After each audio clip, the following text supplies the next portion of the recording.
겨울의 징계, 두루미가 돌아왔다.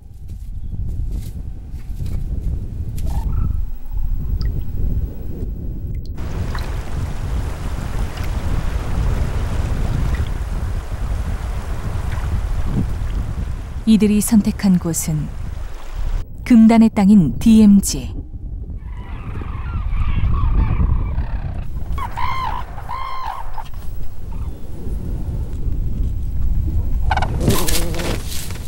그러나 이곳에도 피해야 할 천적이 있고 두루미의 생존을 위협하는 인간의 간섭이 도사리고 있다. 우리기 나왔다. 24.5. 마지막 안식처를 찾아 이곳까지 날아온 두루미.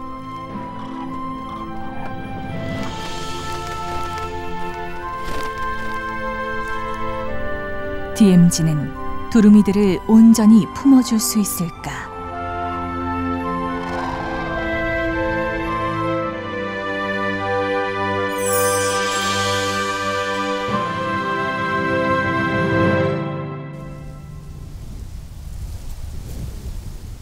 (10월의) 철원 평야.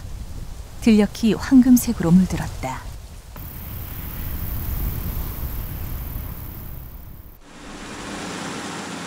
가을 거지가 시작됐다. 추위가 먼저 찾아오는 이곳은 다른 지역보다 추수가 빨리 끝난다.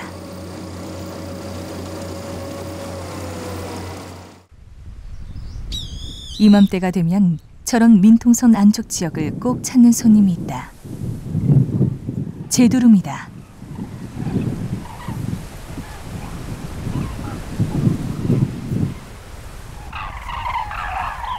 날갯짓에서 고고한 기품이 느껴지는 제두름이. 2000km의 긴 비행 끝에 이곳에 도착했다.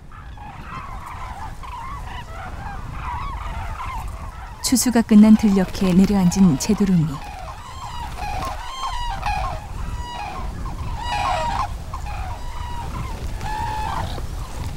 지친 체력을 보강하기 위해 긴 목을 뻗어 먹이부터 찾는다.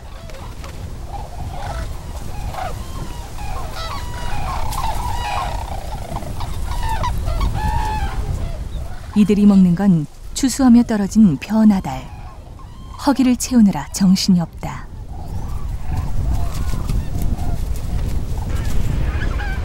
쇠기러기도 날아왔다. 겨울을 나기 위해 해마다 수만 마리의 기러기들이 철원을 찾는다.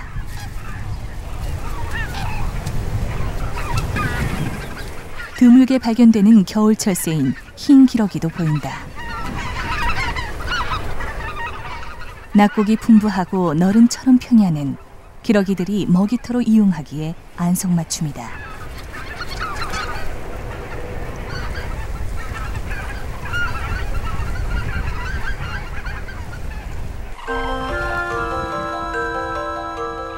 제두루미가 찾아온 지 약 보름 뒤, 차가운 바람을 가로지르며 새로운 손님이 날아왔다. 두루미다.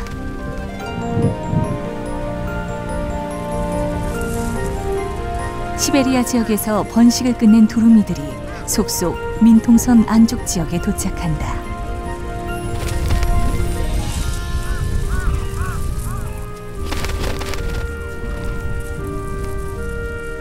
두루미는 우리나라에선 예부터 학이라 불리며 행운과 장수를 상징하는 길조로 받아들여져 왔다.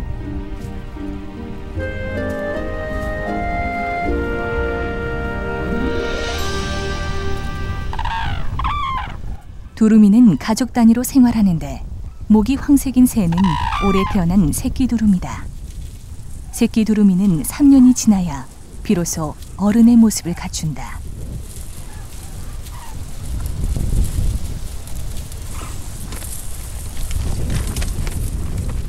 우리나라를 찾는 제두루미와 두루미는 언뜻 보면 비슷하지만 외모와 색에서 확연히 차이가 난다. 다리가 분홍빛을 띠는 제두루미는 몸통이 재색이고 눈 주위에 붉은색 큰 점이 있다. 반면 다리가 검은 두루미는 목이 검고 이마에 붉은 반점이 있다. 크기는 두루미가 조금 더 크다.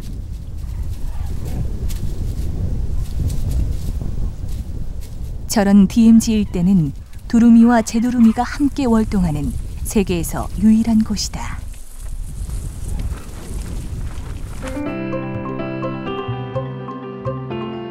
두루미는 시베리아의 아무르강과 우수리강 일대에서 번식을 하고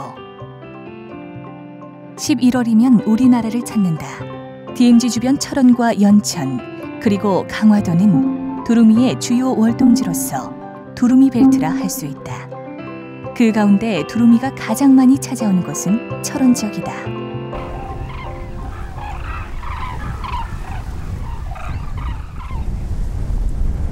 기나긴 철책을 따라 전쟁의 상처가 지금도 남아있는 비무장지대. 철원의 DMZ 지역은 넓은 평야와 초지, 하천이 어우러져 두루미가 월동하기에 최적이다. 역설적이게도 인위적 경계선 DMZ는 두루미의 생존을 지켜주는 마지막 방어선이다. 이른 아침이면 두루미들이 철책 너머 북녘땅에서 민통선 지역으로 날아든다.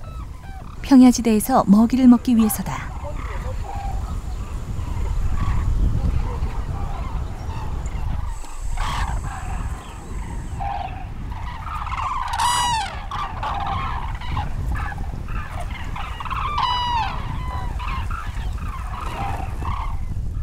두루미들이 내려앉은 곳은 추수가 끝난 논.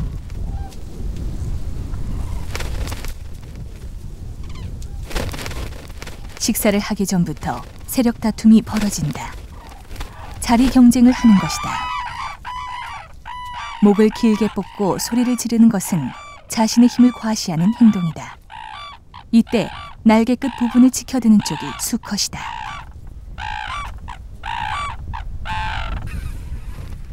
새끼 두루미들도 먹이를 쪼아 먹느라 여념이 없다.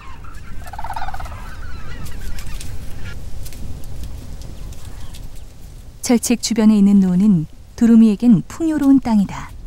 특히 갈아엎지 않은 논엔 낙곡이 많이 떨어져 있어 겨울 양식으로 더할 나위 없다. 철원에 두루미가 많이 오는 이유는 첫 번째 그 DMZ에 있는 그 습지가 아주 훌륭하다고 하는 겁니다. 다른 DMZ 지역에는 대부분 산지가 있거나 해서 마땅치가 않은데 이 철원에 있는 DMZ 습지만큼은 정말 두루미들이 서식하기에 좋은 물이 많고 평야지대고 갈대도 많고 해서 먹을 것이 많다고 하는 겁니다. 또 한 가지 이 민간인 통제선 지역으로 되어 있는 이 농경지가 상당히 넓다는 것이고 아마 우리나라에 있는 민간인 통제 지역 중에서 가장 넓은 논이 바로 이렇게 철원 평양에 민간인 통제 지역으로 있습니다. 그러다 보니까 사람의 출입이 제한되어 있고 안전하게 잠잘 수 있는 DMZ가 있고 하다 보니까 여기에 집중될 수밖에 없다 이렇게 생각이 됩니다.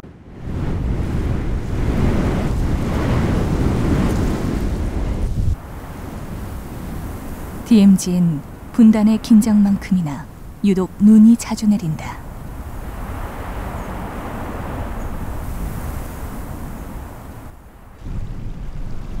두루미도 눈을 피할 순 없다.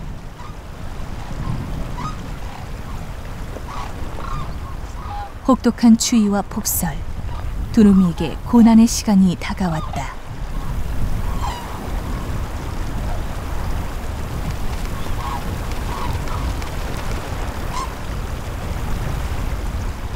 눈이 내리면 먹이를 찾는 것도 쉽지 않다.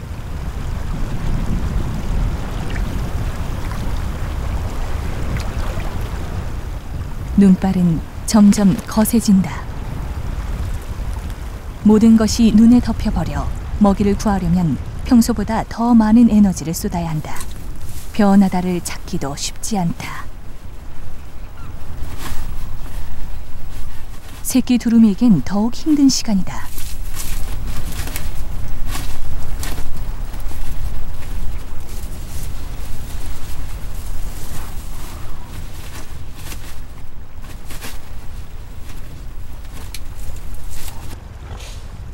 멧돼지 가족이 먹이를 찾아 두루미 먹이터까지 내려왔다. 한겨울 폭설은 다른 동물들도 힘들게 하긴 마찬가지다.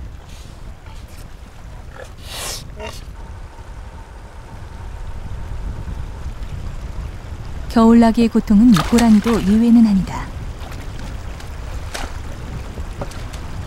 물가에 사는 고라니지만 꽁꽁한 강을 건너는 것은 여간 힘든 일이 아니다.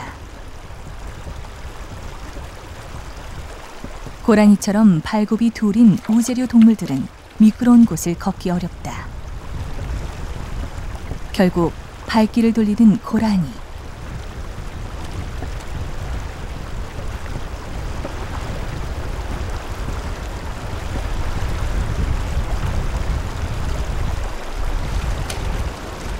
그러나 먹이를 찾기 위해선 어떻게든 강을 건너야만 한다. 물속은 차갑지만 얼음보단 그나마 나은 편이다.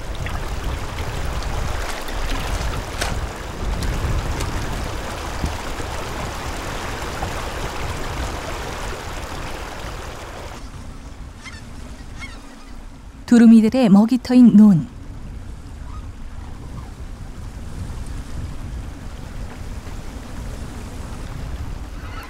고라니도 이곳 논을 찾았다.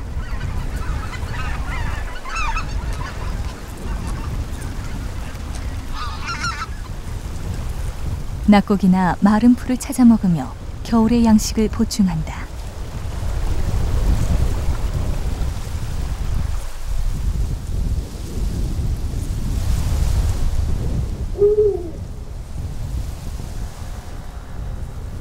칠흑 같은 밤, 뭔가 나타났다.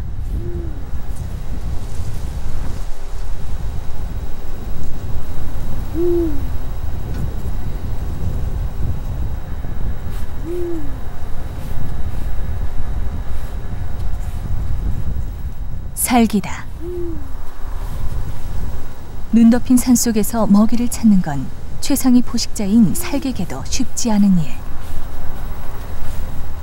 하지만 이 밤, 살은 굶주린 배를 채워야 한다.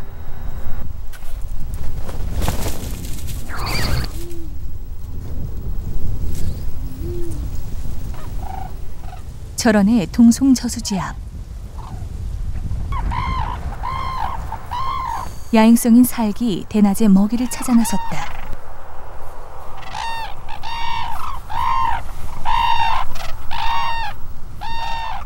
이곳은 두루미가 주로 먹이를 구하는 곳. 살기 서서히 접근한다.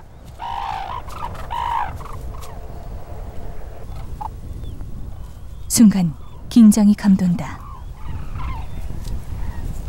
과연 살기 노리는 것은 무엇일까?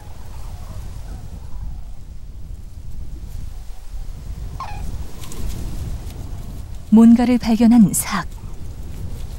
갑자기 두루미 떼가 날아오른다.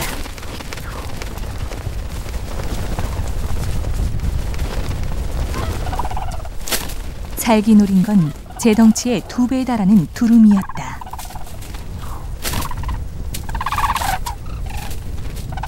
기습 공격으로 두루미의 목덜미를 물었다. 하지만 두루미의 반항도 거세다.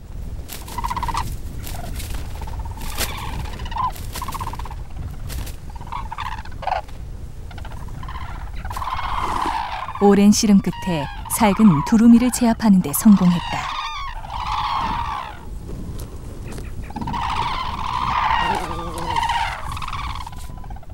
그런데 끌고 가는 것이 문제다. 두루미의 몸무게는 약 10kg. 5kg인 살객은 버거울 수밖에 없다.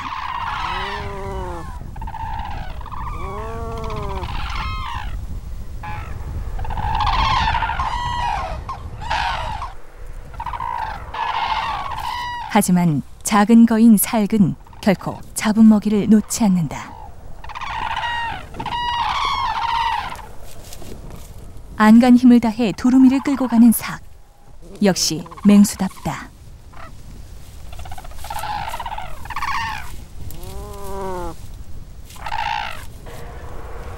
천신만고 끝에 논 가장자리로 끌고 간 살은 수로를 따라 사라졌다.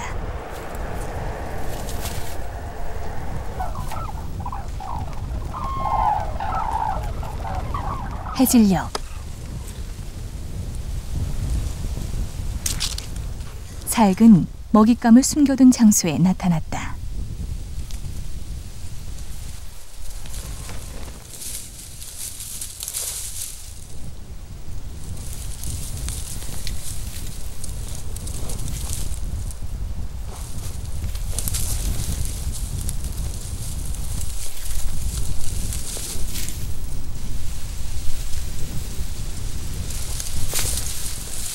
갈대숲으로 끌고 가려다 여의치 않은지 다시 수로 쪽으로 방향을 튼다.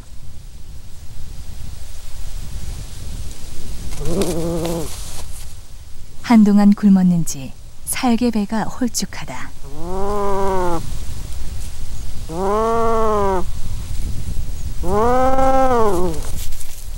살근 본래 은밀한 곳에서 홀로 먹는 걸 좋아한다.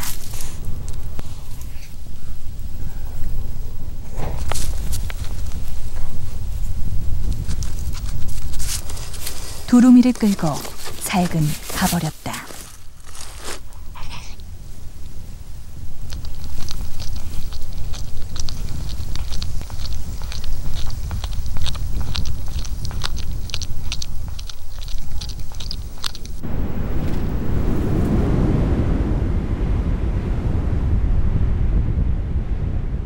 다음 날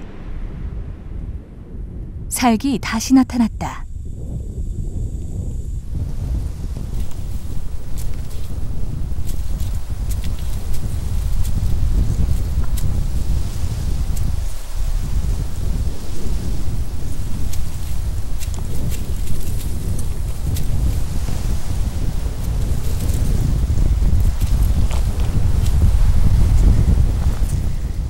유난히 예민하고 경계심이 많은 삭. 침입자는 없었는지 냄새를 맡으며 확인한다.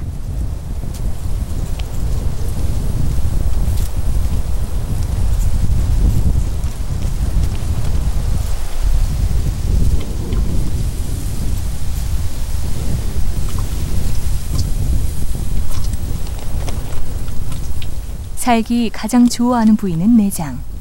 지방이 풍부해 겨울을 나는데 제격인 영양분이다.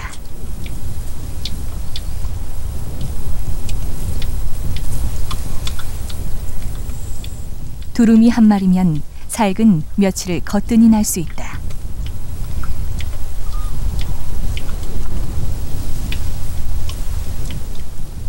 호랑이, 표범, 늑대 등 중대형 포유류들이 사라진 지금 살근 이 땅에 남은 마지막 맹수다.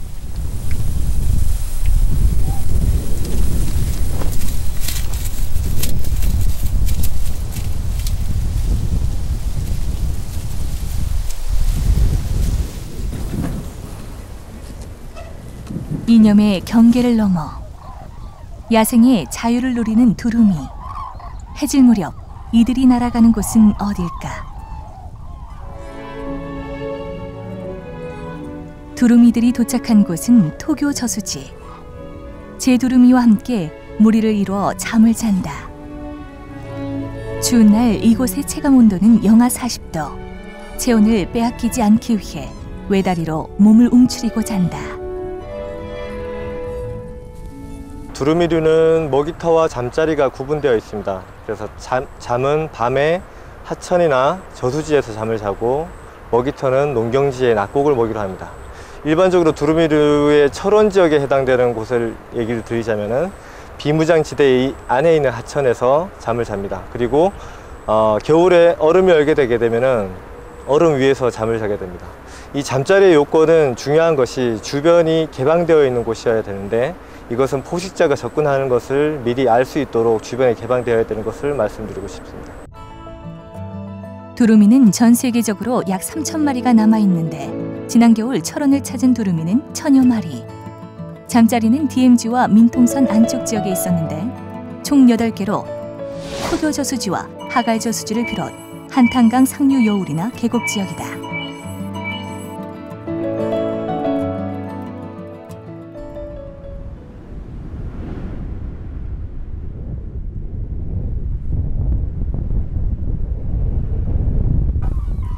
날이 밝았다. 해가 떠오르면 두루미들은 잠에서 깨어난다.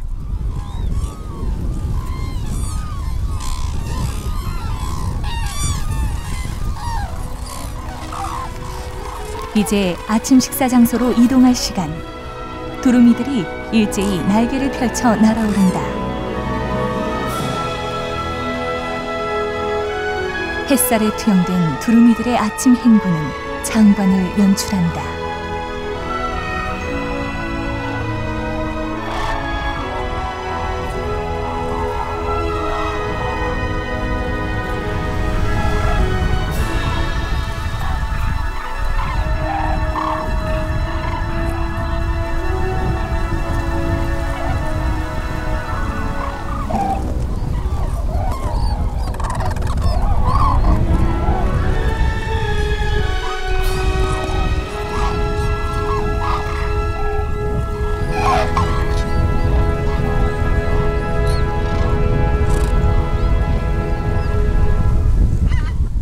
토교 저수지에서 잠을 잔 두루미들이 속속 논에 모여든다.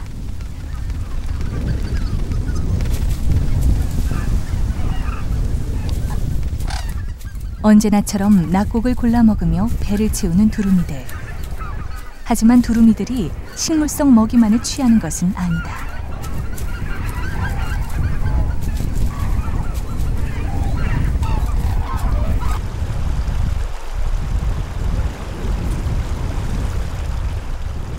한탄강 상류, 두루미의 또 다른 잠자리.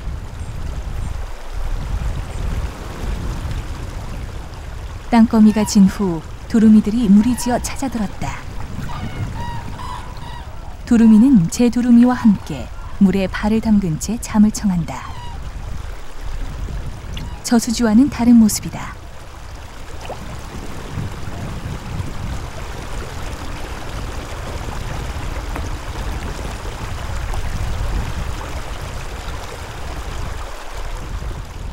하천에서 밤을 지새운 두루미들은 토교 저수지와 마찬가지로 해가 뜰 무렵 먹이터로 날아간다.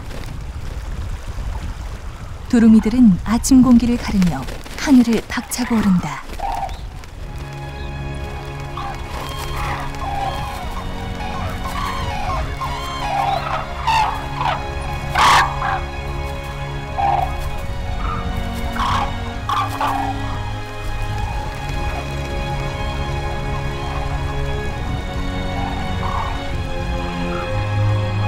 눈꽃과 어우러진 무채색의 두루미 날갯빛이 마치 붓으로 그려낸 수묵화 같다.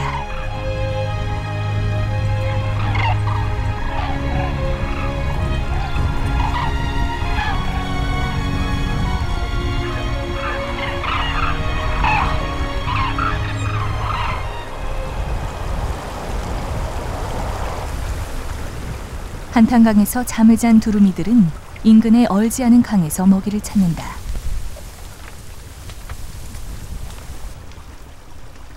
먹이를 구하는 모습이 논에서 낙곡을 찾는 것과는 사뭇 다르다.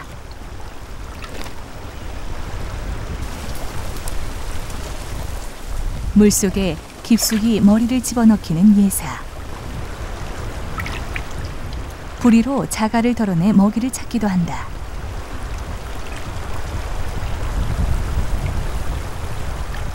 잡은 물고기는 부리로 쪼아 기절시킨 다음 먹는다. 한탄강은 두루미들에게 풍부한 동물성 먹이를 제공한다.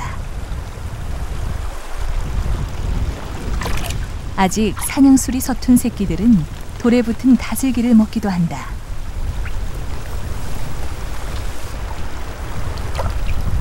모두 논에선 먹을 수 없는 고단백 영양식이다.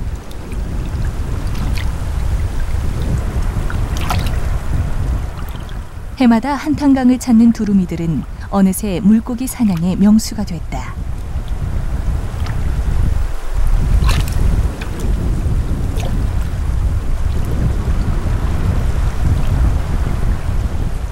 살아있는 물고기를 먹을 땐 요리를 하기도 한다.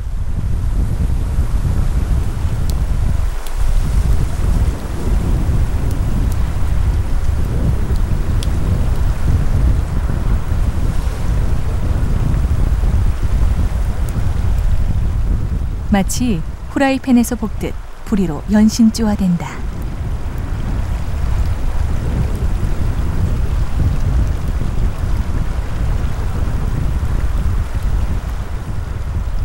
몇 번을 반복해서 요리하다 물고기가 기진맥진 몸을 늘어뜨리면 그제서야 입안으로 가져간다. 두루미류들은 일반적으로 알려진 것과는 달리 낙곡만 먹는 것이 아니라 다양한 먹이를 취한다는 사실을 알 수 있다. 심지어 제두루미는 수초를 먹기도 한다.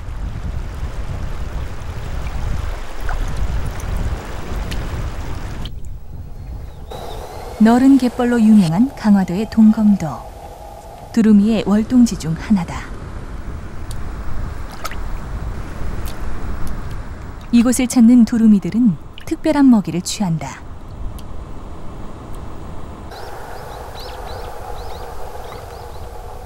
개구멍에서 직접 개를 잡아먹는가 하면 개지렁이 등 갯벌 생물들을 주 먹이로 한다.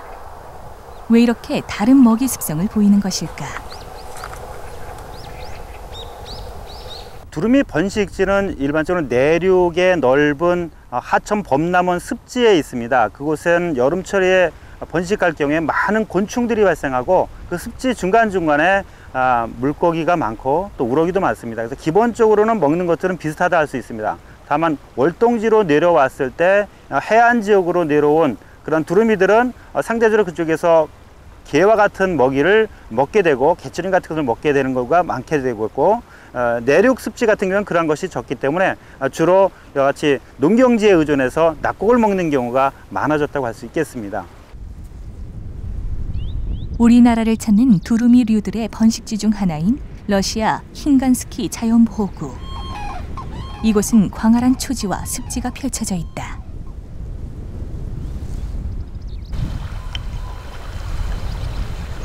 두루미가 먹이를 찾느라 분주하다. 진흙 속에서 우렁이를 찾아내 먹기도 한다.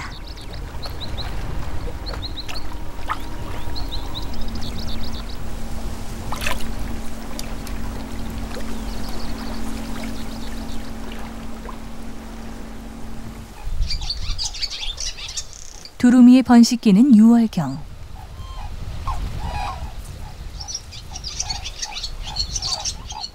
산란기를 맞아 두루미 부부가 짝짓기를 하느라 여념이 없다.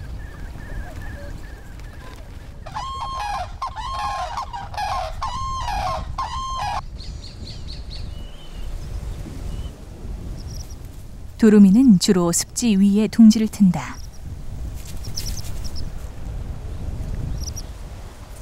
먹이를 구하기 쉽고 천적을 피할 수 있기 때문이다.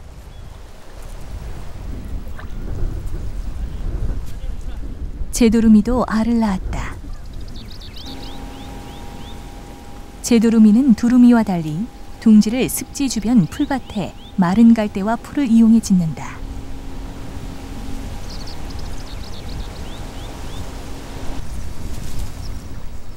제두루미는 주로 초지에서 생활하다 보니 벌레나 지렁이를 잡아 새끼에게 먹인다.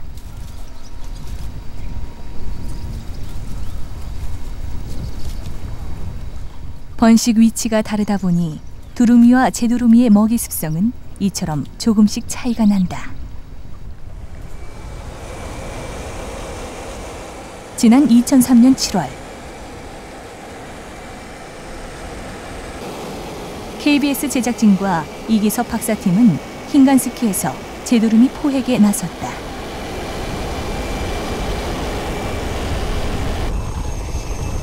그동안 막연하게 추측하고 있던 제두루미의 이동 경로를 밝히기 위해서였다.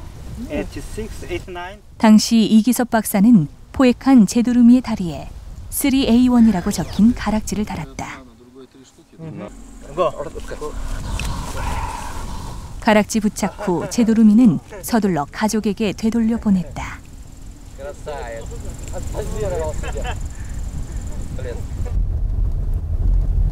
2012년 1월 철원의 민통선 지역. 이기섭 박사는 여전히 두루미와 제두루미를 연구하고 있다.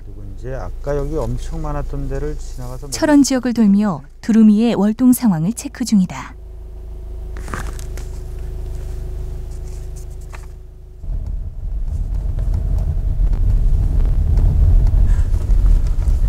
이동 중 뭔가를 발견한 이기섭 박사. 제두루미가 있는데 2003년 러시아 힌간스키에서 가락지를 단 3A1 제두루미다. 녀석은 해마다 이곳 철원 DMZ를 찾고 있다. 제두루미 같은 경우에는 러시아의 번식지 중에 하나인 힌간스키 자연보호구에 가서 직접 제가 가락지를 달고 또 인공소 추적 장치를 달기도 했습니다. 그 개체들이 철원에 오는 것이 지금 매년 확인되고 있습니다. 그래서 10년이 넘도록 계속 똑같은 지역의 농경지를 와서 이용하고 있다는 것을 알게 되었고, 또 그들이 다시 일본의 월동지로 내려갔다가 또 봄철이 되면 올라오는 것도 알 수가 있기 때문에 제두루미 같은 경우는 우리나라에서 중간 기착지로 이용하거나 아니면 월동을 하고 다시 러시아의 어느 지역에 가서 번식을 하는지에 대해서 그나마 좀 잘 밝혀져 있는 상황입니다. 하지만 두루미 같은 경우는 이러한 연구가 거의 이루어져 있지 않기 때문에 도대체 어디에서 번식을 하고 또 얼마나 우리나라에 와서 머물고 돌아가는지에 대해서는 잘 밝혀져 있지 않습니다. 그동안 제두루미는 여러 나라의 학자들에 의해 이동 경로가 잘 드러났지만 두루미들은 여전히 의문으로 남아있다. 제두루미와 비슷할 것으로 추정할 뿐 어디에서 와서 어디로 가는지 정확하게는 모르고 있다.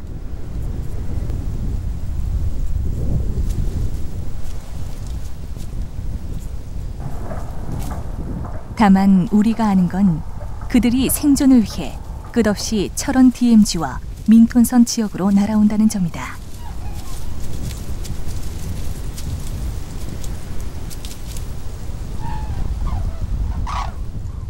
올해는 철원 지역에 귀한 손님이 많이 찾아왔다.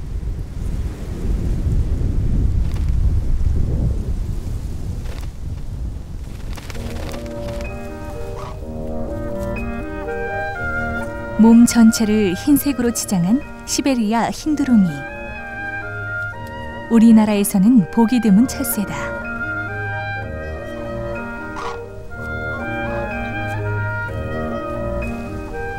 황금색의 우아한 깃털을 가진 녀석은 시베리아 흰두루미의 어린 새끼다.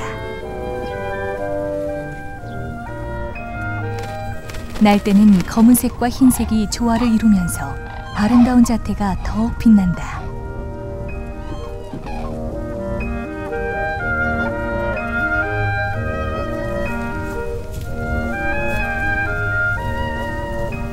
검은목 두루미도 DMZ의 식구가 되었다.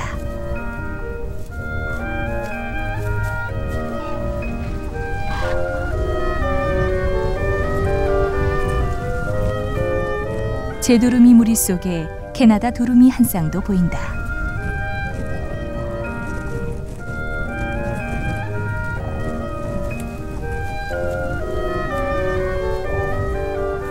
흑두루미는 이동을 위한 중간 기착지로 DMZ를 찾았다. 다양한 두루미류들이 이곳을 찾는 이유는 안정적인 먹이원과 쉼터가 있기 때문이다.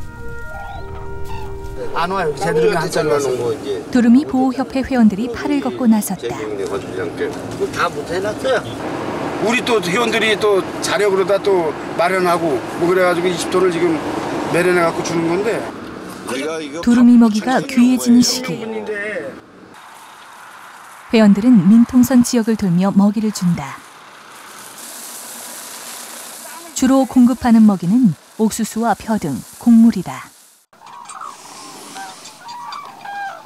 한 해 뿌려지는 양이 20톤에 달한다. 두루미가 오기 시작하면은 우리 두루미 보호협회에서는 두루미 먹이를 이제 지속적으로 줍니다. 한 번 주는 양은 400에서 500kg를 주는데 대략 일주일에 한 번씩 정해놓고 주고 그때 이제 두루미 숫자가 늘어나서 먹는 양이 많아지면은 그 수시로 보충을 하여 먹이를 계속 떠날 때까지 주고 있습니다. 서식지 파괴로 두루미가 철원에 집중된 상황에서 자연적 먹이만으로는 추운 겨울을 나는데 한계가 있다. 사람이 인위적으로 먹이를 주는 것에 대해 일부 논란이 있지만 두루미에게는 유용한 양식이 된다. 최근 DMZ를 찾는 두루미에 대한 관심이 커져가고 있다. 해마다 철원 토성마을에서는 두루미 학교가 열린다.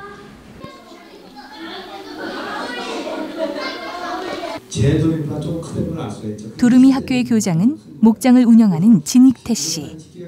자라는 어린이들에게 두루미에 대해 제대로 알리고 자연의 소중함을 느끼게 하고 싶어 시작한 일이다. 그래서 그 새가 얼마나 오래 되냐 사람 많이만큼 자라요. 손 내리고 눈동자까지 잘 봐봐. 9년째 계속해오고 있는 두루미 학교에서 가장 인기 있는 수업은 탐조 시간. 두루미를 가까이서 관찰하는 건 아이들에게 색다른 경험이다. 두루미가 언제 한국에 오는지도 알 수 있었고 잠을 어떻게 자는지도 알 수 있어서 재밌고 신기했어요. 저는 아빠 눈에서도 많이 봤지만 지금 가까이서 더 보니까 또 눈동자도 볼 수 있고 다리가 어떻게 생겼는지도 볼 수 있고 키도 볼 수 있고 그러니까 재밌고 신기했어요. 저도. DMZ의 겨울은 두루미가 있어 더욱 생기가 넘친다.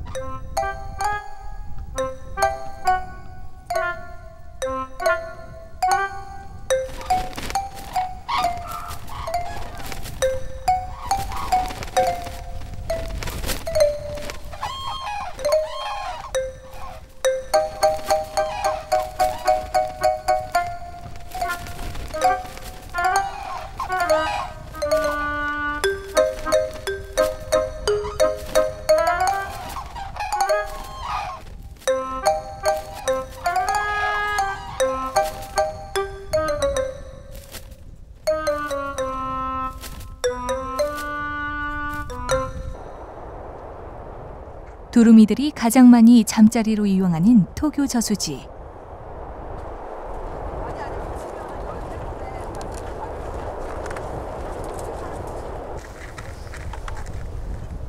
조용하던 토교 저수지가 이른 아침부터 소란스럽다.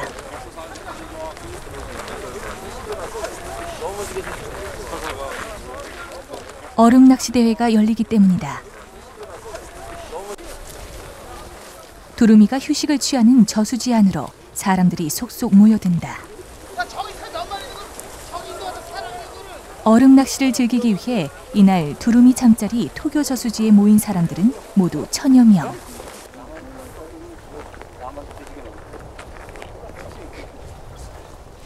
행사 전부터 많은 비판과 우려를 낳았던 얼음 낚시 대회는 결국 강행됐다. 얼음 깨는 소리는 두루미들에게 심각한 방해가 된다. 환경단체가 측정한 소음은 105데시벨. 지하철이 바로 앞에서 지나가는 것과 같다. 낚시대회가 본격적으로 진행되면서 소음이 커지자 두루미들은 저수지를 떠났다.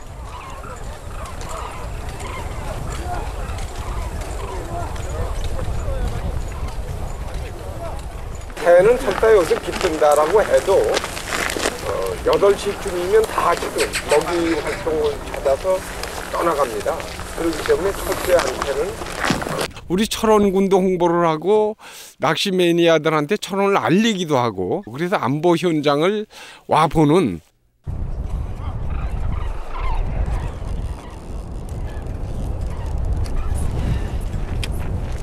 환경단체들은 이날 대회가 열리는 저수지 앞에서 침묵 시위를 벌였다. 인위적으로 판단할 수 없는 부분이 있다는 거죠. 그러면 그런 영향이 있고 없고에 대한 어떤 연구가 선행됐어야 된다든지 혹은 그런 부분에 대해서 다른 부처와의 상호 협력의 준비들이 돼 있었느냐 그런 거 전혀 없이 그냥 어떤 근거에 의해서 두루미한테 영향이 없다 이렇게 판단할 수는 없다라는 생각이 듭니다. 환경단체들은 두루미에 대한 안전 대책 없이 수익 사업을 위해 얼음 낚시 대회를 열었다고 비판한다. 논란 속에 진행된 대회에서 1000여 명의 참가자들이 4시간 동안 잡은 고기는 고작 20마리. 24.5. 어딨어요? 24.5. 32네. 32요.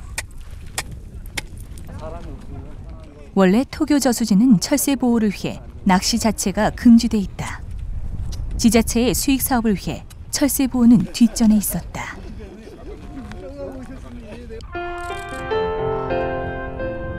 두루미와 제두루미들이 가장 안전하게 겨울을 날 수 있는 장소인 DMZ와 민통선 지역.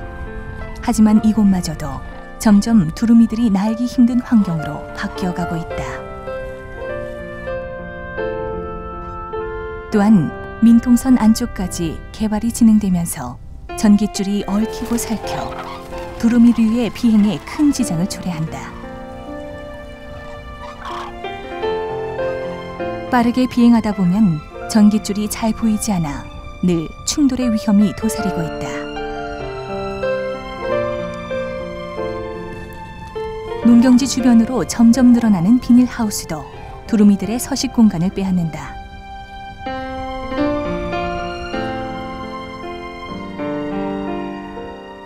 뿐만 아니다. 추수 이후 논을 갈아엎는 경우도 많아졌다.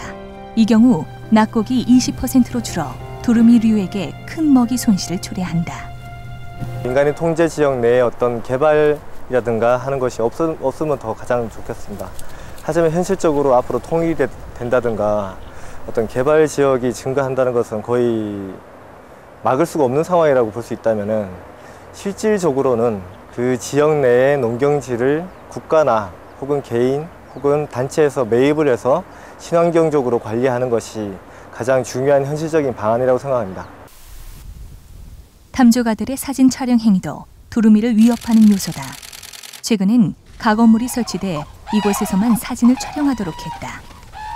사람보다 3배 정도 귀가 밝고 예민한 두루미를 보호하기 위한 배려다.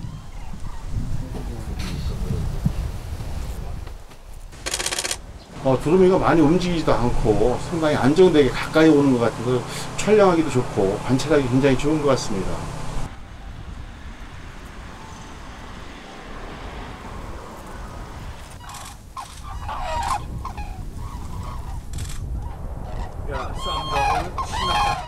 전 세계적으로 멸종위기에 놓인 두루미.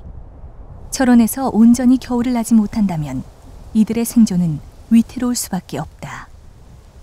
철원평야는 우리나라에 날아오는 두루미의 80~90%가 월동하는 지역입니다. 이쪽 지역만큼 좋은 장소를 찾아보기가 이제는 없다고 할 수 있습니다. 따라서 이 철원평야는 두루미에게 있어서는 마지막 남은 보루라고 할 수 있습니다. 하지만 이 철원평야에 계속 어떤 개발 요인이나 이 어떤 서식지가 낙화되는 그런 상황이 계속 지속되고 있어서 여기에 대한 절실한 어떤 보존 대책이 있지 않으면은 더 이상 우리가 두루미를 보지 못하게 될지도 모르는 그런 상황에 처해 있다고 할 수가 있겠습니다. 혹독한 겨울이 지나고 철원 민통선에 봄이 왔다.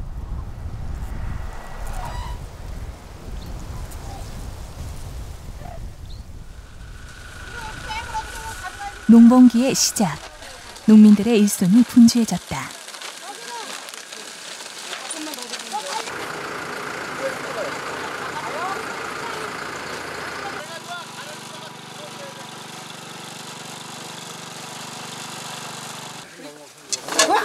두루미들도 떠날 때가 됐다.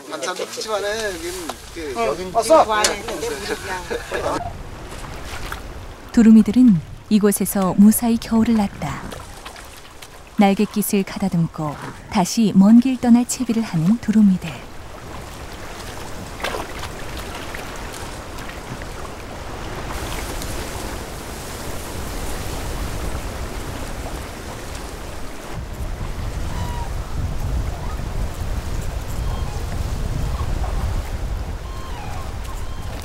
그들이 날아오른다. 자신들을 품어주었던 DMZ를 떠나 고향 시베리아로 향한다.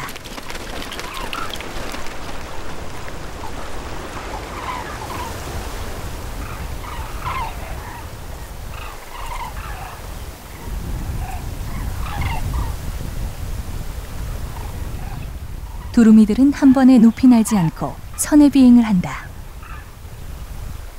상승 기류를 타면서 서서히 고도를 높이는 전략이다.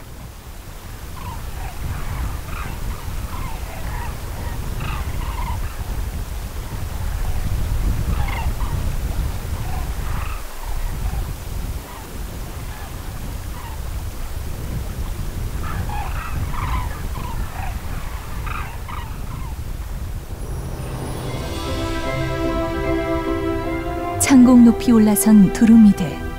지난 3월 14일 그들은 DMZ를 떠났다. 두루미들의 마지막 안식처가 되어준 철원 DMZ. 올가을 이들은 DMZ를 잊지 않고 여느 해처럼 다시 찾을 것이다.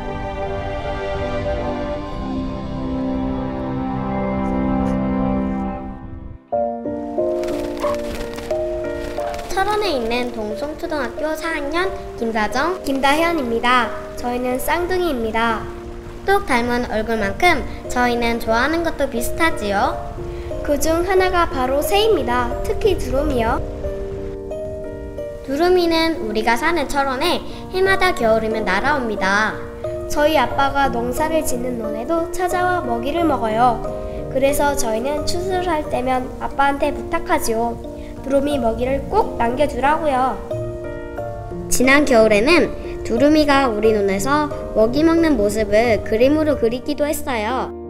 늘 보면서도 느꼈지만 그림으로 그려보니 두루미는 정말 아름다운 새라는 걸 새삼 느낄 수 있었어요. 그런데 지난번 두루미 학교에서 두루미가 점점 줄어들어 멸종위기에 처했다는 설명을 들었어요. 환경 파괴 때문이라더군요. 우리 철원에선 두루미가 사라지는 일이 없겠죠? 자연이 깨끗이 보존돼서 이쁜 두루미를 올 겨울에도 내년에도 해마다 볼 수 있었으면 좋겠습니다.